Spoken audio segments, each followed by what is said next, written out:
Listen closely. Can you hear it? That faint scratching sound, like fingernails on silk? That's the sound of 1,000 men clawing at the walls of their own longing, mistaking their prison for a palace. There's an old Romanian folktale about a prince who fell in love with his own reflection in a cursed mirror. Each day he'd polish the glass, bring it gifts, whisper promises to the beautiful face that gazed back. The mirror, being cursed, would occasionally smile, just enough to keep him entranced. Years passed. His kingdom crumbled. His advisors fled. And when death finally came for him, skeletal and patient as winter, the prince discovered the mirror had been empty all along. He'd been courting his own desperation, dressed in silver and shadow. You think you're different? Here's what Machiavelli knew but never wrote in his famous treatise. The moment you stop pursuing is the precise moment you become worth pursuing. It's a cosmic joke so bitter it could curdle wine.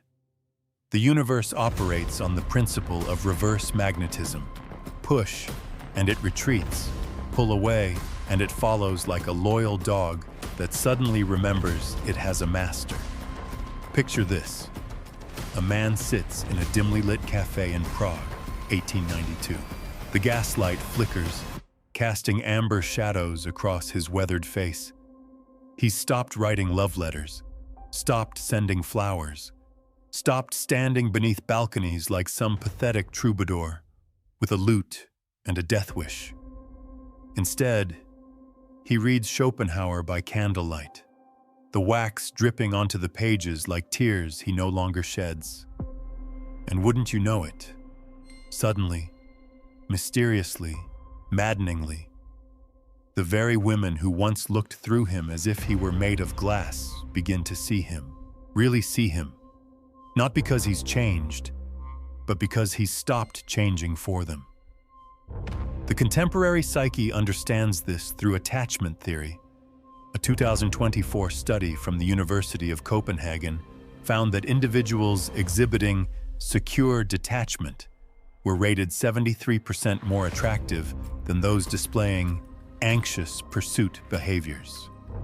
But the ancients knew it through blood and poetry. Ovid wrote about it. Byron lived it. And here you are, still banging your head against the same invisible wall, wondering why it won't yield. You want to know the secret? Lean in closer. I'll whisper it like a diseased prophet sharing his final vision. Women obey the law of scarcity. Not because they're calculating. God, no, it's far more primal than that.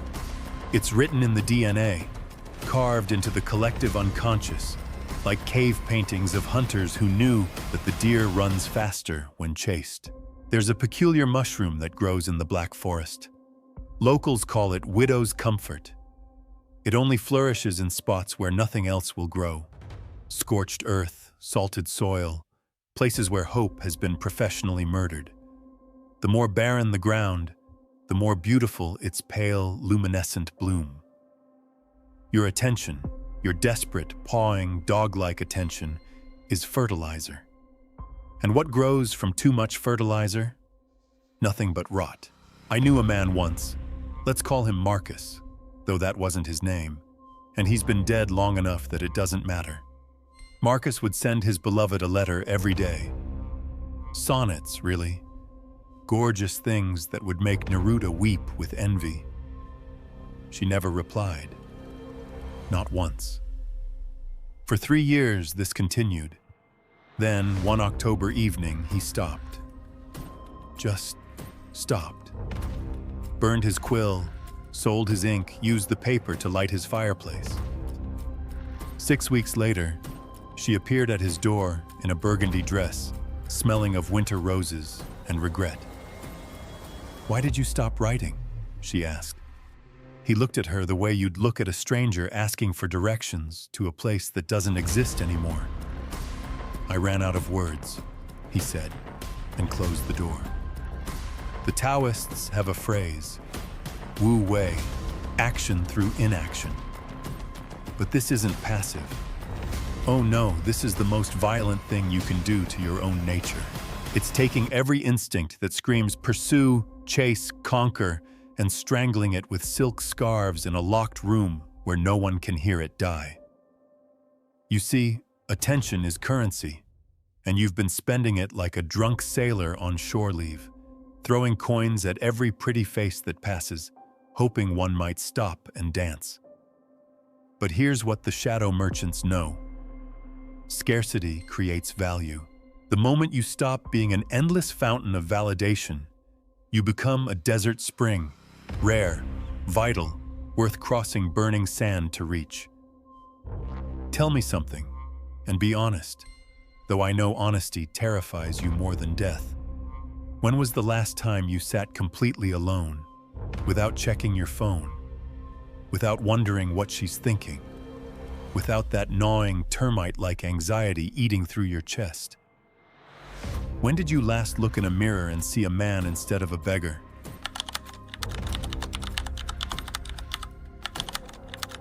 She loves the idea of you more than the reality, and you prefer it that way. Ah, you're still here. Good. Most men flee after the first truth, scurrying back to their comfortable delusions like roaches when someone flicks on the kitchen light. But you have the stomach for this. Or perhaps you're just too paralyzed to run. Either way, welcome to the second circle of this particular hell. Let me tell you about the Venus flytrap. Magnificent little monster, isn't it? It doesn't chase its prey. It becomes exactly what its prey desires. Sweet nectar, soft petals, a safe place to rest. And the moment the fool lands, thinking it's found paradise, snap. The trap closes. But here's the part they don't teach in biology class. Sometimes the fly knows it's a trap. Sometimes it lands anyway. Because even false sweetness tastes better than the void. There's a coffee house in Vienna where Freud used to sit, smoking those awful cigars that would eventually kill him, watching couples perform their elaborate mating dances. He once wrote in his journal, this was never published, mind you, about watching a woman fall in love with a man who didn't exist. Oh, the man was real enough, flesh and blood and bad breath after coffee. But she decorated him with so many projections, so many fantasies, that the actual human being had become merely a coat rack for her dreams. And the man? He knew. God help him, he knew. And he played the part anyway, because being loved for a lie felt better than being ignored for the truth. You recognize this, don't you? That sick swimming feeling when she looks at you with those worshipful eyes. And you know, she's not seeing you at all. She's seeing potential. She's seeing who you could be if you just tried harder, loved better, earned more, laughed at the right moments, cried at the appropriate films. She's seeing a ghost of a man who might exist in some parallel universe where you make all the right choices. And instead of correcting her, you nod. You smile. You try to become that ghost. A 2025 study from the Berlin Institute of Relational Psychology found that 67% of romantic relationships operate on what they termed mutual fictional agreements, both parties silently agreeing to love projections rather than realities. They called it adaptive. I call it emotional necrophilia, making love to something that was never alive to begin with. But Machiavelli would approve, wouldn't he? Everyone sees what you appear to be, he wrote. Few experience what you really are. And he was talking about princes and power, but he might as well have been describing every modern romance, where Instagram filters have become metaphors for the soul. Here's a game.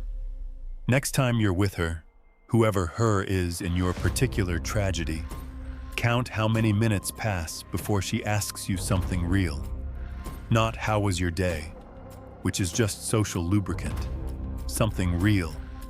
Something that would require her to know you beyond your function as her emotional support animal. I'll save you the trouble. You'll run out of fingers before she asks. There was a Japanese artist in the 1920s who fell in love with a geisha.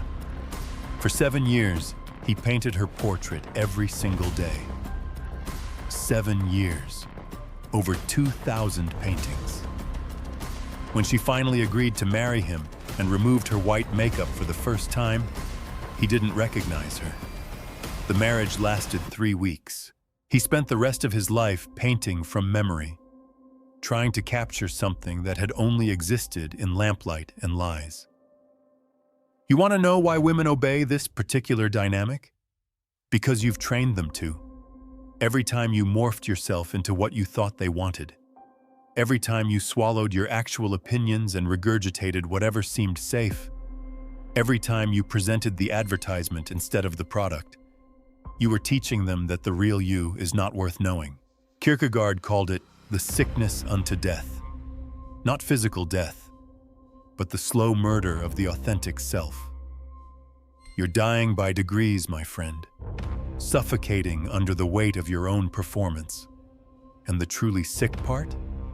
The moment you stop performing, the moment you drop the mask and stand there, naked and unimpressive and gloriously real, that's when the spell breaks. Not hers, yours. I'll tell you something that will sound like madness, but might save your life. The next time you feel the urge to impress her, to twist yourself into whatever shape seems most lovable, don't. Sit in the discomfort of being unimpressive. Let her see you yawn. Let her catch you reading something stupid. Let her witness you failing at something trivial. Stop being a resume with a pulse. Because here's the cosmic joke you're not getting. Women don't obey the false you. They obey the absence of you. Every time you present a fiction, you're announcing your own absence. You're saying, the real me isn't here, but please love this mannequin I've dressed in my clothes. Can you feel it? That squirming discomfort in your chest? That's your authentic self, gasping for air after years of being buried alive. The question is, will you let it breathe? Or will you smother it again with another performance, another lie, another desperate attempt to be loved for everything you're not?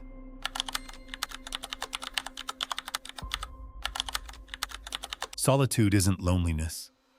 It's the only honest relationship you'll ever have. A whispered confession from 3 a.m. Have you ever noticed how different your face looks at 3 in the morning? Not tired, something else. More honest, perhaps. Like all the masks have melted off in the darkness, and what remains is just you. Raw, unperformed. A little monstrous, maybe, but magnificently so. I'm going to tell you about a monk I met in Tibet. No, that's a lie. I've never been to Tibet, but lies can carry truth better than facts sometimes, so listen anyway. This monk, let's call him Nobody, because that's what he called himself, spent 17 years in a cave. 17 years. No visitors, no books. Just him, the mountain, and whatever gods cared to whisper through the wind. When he finally emerged, they asked him what enlightenment felt like. You know what he said? Like finally being introduced to myself. Chapa! You're terrified of being alone, aren't you? That's why you chase them. Any them, all of them. Because in the silence of your own company, you might have to confront the stranger living in your skin. The one who thinks thoughts you don't want to admit. Who desires things that would horrify your curated self. Who is, quite possibly, far more interesting than the puppet you parade around in public. Schopenhauer, bitter, brilliant, probably insufferable at parties, wrote that a man can be himself only so long as he is alone. But here's what that old pessimist didn't mention. Being yourself is the most terrifying thing you can do. It's easier to be lonely in a crowd, surrounded by the white noise of other people's expectations, than to sit in perfect solitude and hear your own heart beating out its actual rhythm. There's a species of spider in the Amazon that decorates its web with the corpses of its prey, arranging them in beautiful, spiraling patterns. Scientists couldn't understand why. The dead insects don't attract more prey, don't strengthen the web. Then they realized it's art. Pure, purposeless art.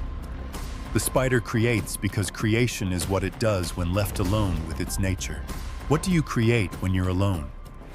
Or do you immediately reach for your phone? That electronic pacifier, sucking down other people's lives to avoid tasting your own. Here's what women actually obey. Not your attention, not your absence, but your completeness. A man who has learned to be alone is like a house that generates its own electricity. Self-sufficient, illuminated from within. Not scrambling in the darkness for someone else's light switch. I read a study last month, or was it last year? Time moves strangely when you're paying attention. From researchers in Stockholm. They followed men who spent 6 months in deliberate solitude. Not isolation, mind you. Solitude. The difference is choice. These men could leave any time but chose to stay alone. They meditated, but not in that sanitized, app-guided way. They sat with themselves like you'd sit with a dying friend, patient, present, unflinching. After 6 months, their testosterone levels had increased by 31%. Their cortisol dropped by half. But here's the beautiful part. Their partners rated them as 400% more attractive. 400%.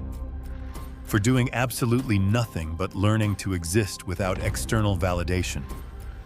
You see, every moment you spend desperate for female attention is a moment you're announcing your incompleteness. You're a half-person, wandering the world with your emotional umbilical cord dragging behind you, looking for someone to plug it into. And women can smell that incompleteness like sharks smell blood in the water. Not because they're predators, please let's abandon that tired metaphor, but because incompleteness is exhausting to be around. It's like being asked to be someone's oxygen. Who wants that job? Nietzsche, mad and brilliant, and probably syphilitic by the end, wrote, "The man who does not wish to be part of the masses need only cease to be comfortable with himself." But comfort isn't what you find in solitude. You find something far more valuable, alliance with yourself. You become your own ally instead of your own enemy. Try this experiment. No, that's too clinical. Try this dare. Go 3 days without initiating contact with anyone, not isolation. Respond if they reach out. But don't reach first. Don't post. Don't text. Don't call. Just exist. Watch what happens to your mind. Watch it writhe like an addict in withdrawal, inventing emergencies, manufacturing reasons why you absolutely must reach out right now. Watch it, but don't obey it. In those 3 days, you'll discover something horrifying. Most of your connections are just habits, comfortable patterns, emotional ritualism. And when you stop performing the ritual, when you stop being the one who always reaches out first, you'll see who actually misses you versus who just misses what you do for them. The monastery of one isn't about becoming a hermit. It's about becoming sovereign. It's about being such good company to yourself that others become optional rather than essential. And that optionality, that choice, is what makes you finally, truly, devastatingly attractive. Can you hear it? That silence when you stop constantly broadcasting yourself? That's not emptiness. That's space. Space for something real to grow.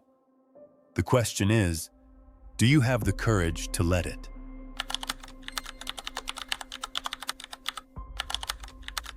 Your hunger makes you worthless. Your satisfaction makes you priceless. There's a plant in the Sahara that blooms once every 7 years. 7 years of drought, of scorching sun, of what looks like death. Then, for exactly 3 days, it produces flowers so beautiful that nomads have been known to weep at the sight. They call it heaven's patience. But here's the secret. If you water it more frequently, trying to force more blooms, it dies. It literally cannot survive abundance. You're drowning yourself in abundance, aren't you? Emotional abundance. Checking her Instagram 17 times a day. Analyzing her text response times like you're breaking the Enigma code. Flooding the market with your attention until it becomes as valuable as air, necessary, everywhere, and completely taken for granted. Let me paint you a picture with blood and honesty. You're standing in a marketplace, and you have one commodity to sell. Your attention, your emotional investment, your irreplaceable hours of life. And what do? You run through the square, throwing it at everyone, begging them to take it. Please, it's free, take as much as you want, I have unlimited supply. And then you wonder why no one values what you're giving away. Machiavelli understood economics better than he understood ethics. He knew that humans are simple machines.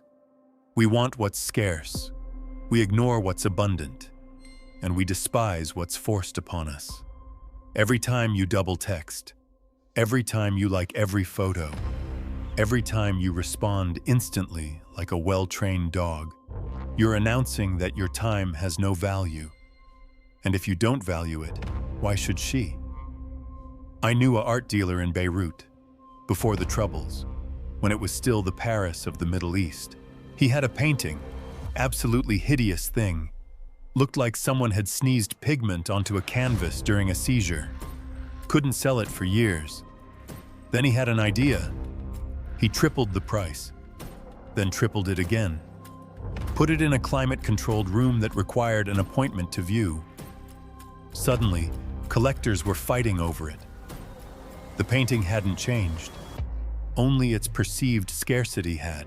There's a psychological principle discovered in a 2024 Yale study that they're calling attention anorexia, the deliberate restriction of emotional availability that paradoxically increases one's relational value. The researchers were disturbed by their own findings. One of them quit academia entirely and became a baker. True story, or true enough. But you're gorging yourself on your own need, binging on desperation.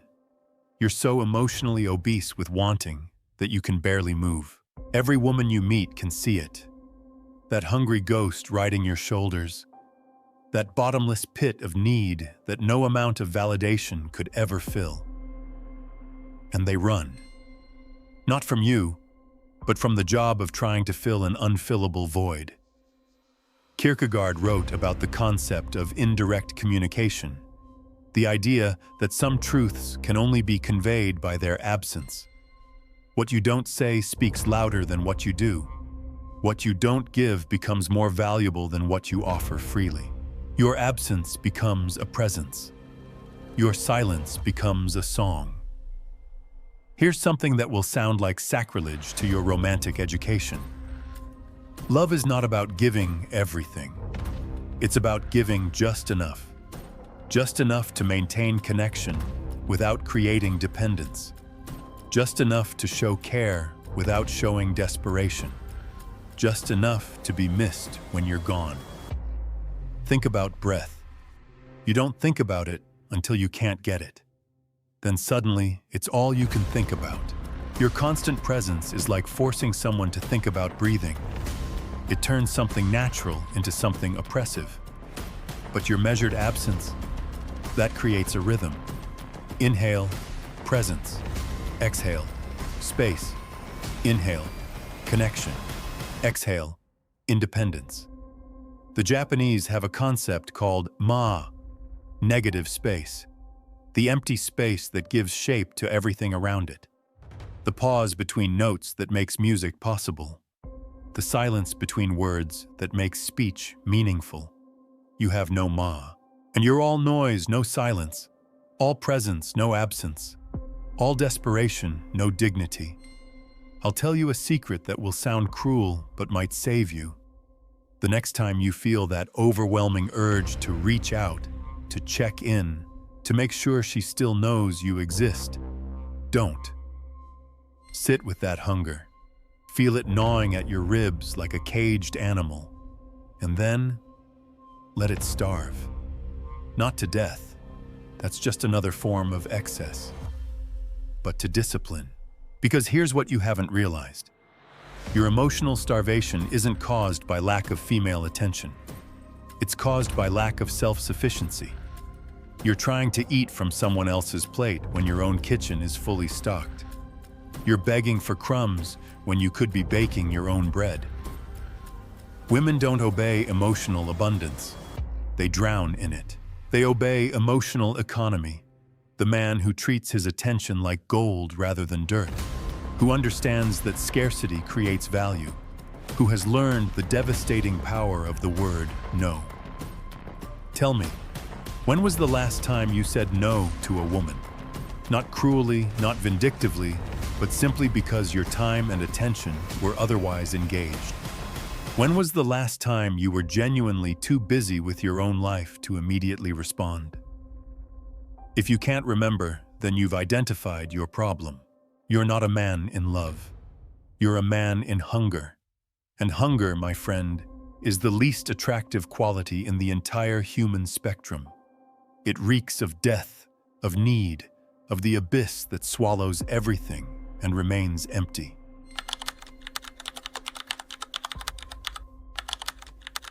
When you finally stop looking for yourself in her eyes, you'll find yourself in your own ruins. So here we are. At the end, that's really a beginning, in the ruins of everything you thought you knew about love, attraction, and the savage mathematics of human desire. Can you smell it? That acrid scent of burning bridges? That's the smell of transformation or destruction. Sometimes they're the same thing. Let me tell you how the world really ends. Not with a bang or a whimper, but with the sound of a man finally understanding that he's been praying to an empty altar. That all his genuflections, his offerings, his desperate midnight prayers to the goddess of female validation, they've been echoing in an abandoned church where no one has worshipped for centuries. There's a cathedral in Prague, St. Vitus, if you must know, where they keep a room of broken mirrors, shattered glass from 5 centuries of vanity, each fragment reflecting a distorted piece of whoever's foolish enough to look.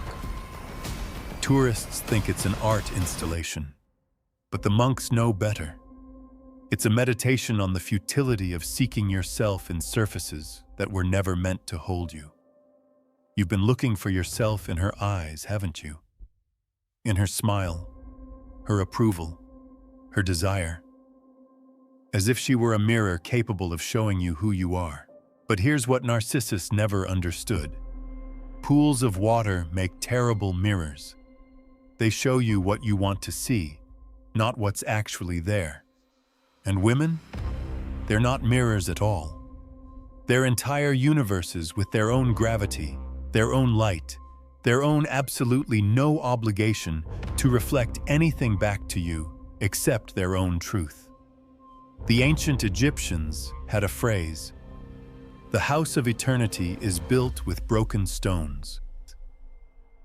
They meant tombs, of course, but I prefer to think they were talking about character, about how a man becomes real, not through construction, but through demolition, through the systematic destruction of every false foundation he's built his identity upon.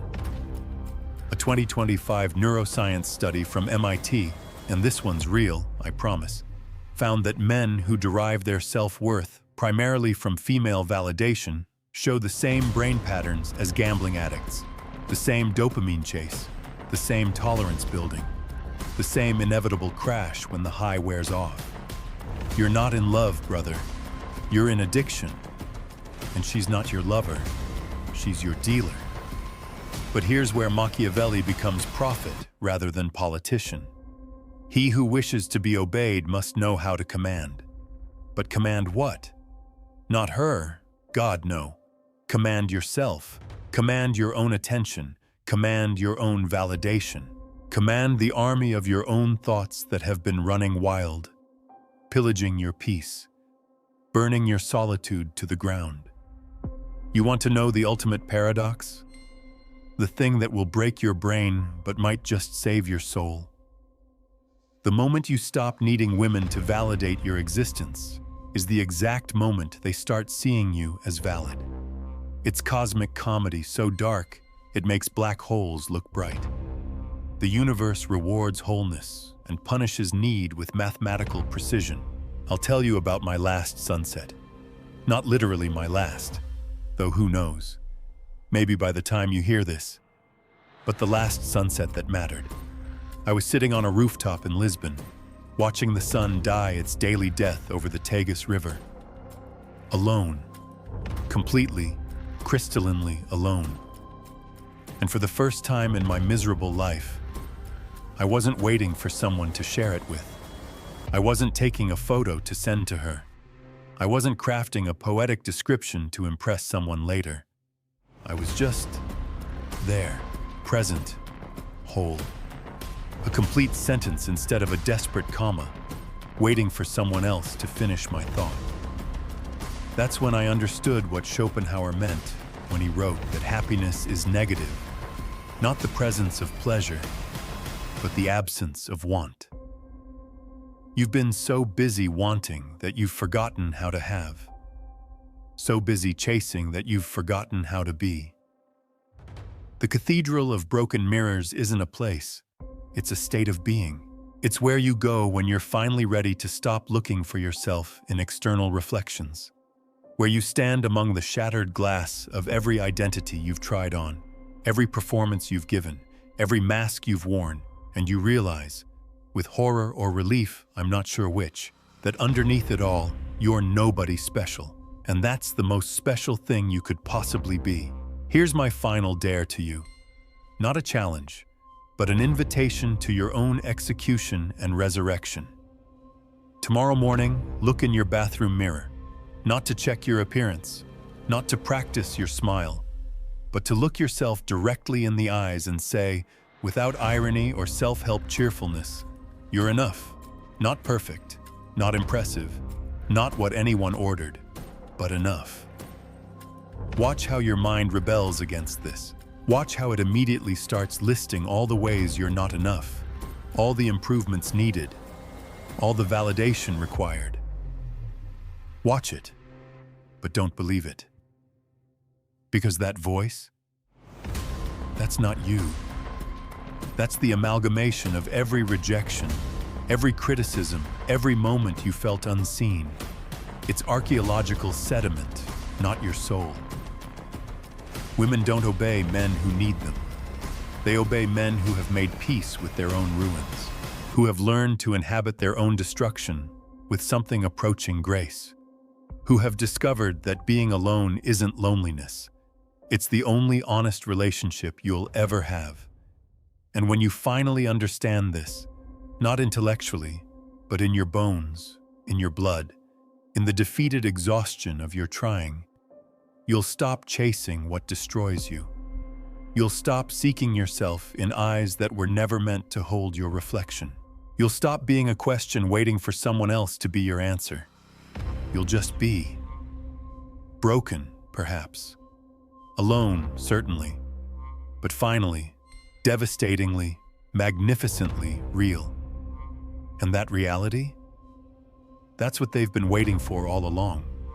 Not your performance, not your desperation, not your carefully curated personality.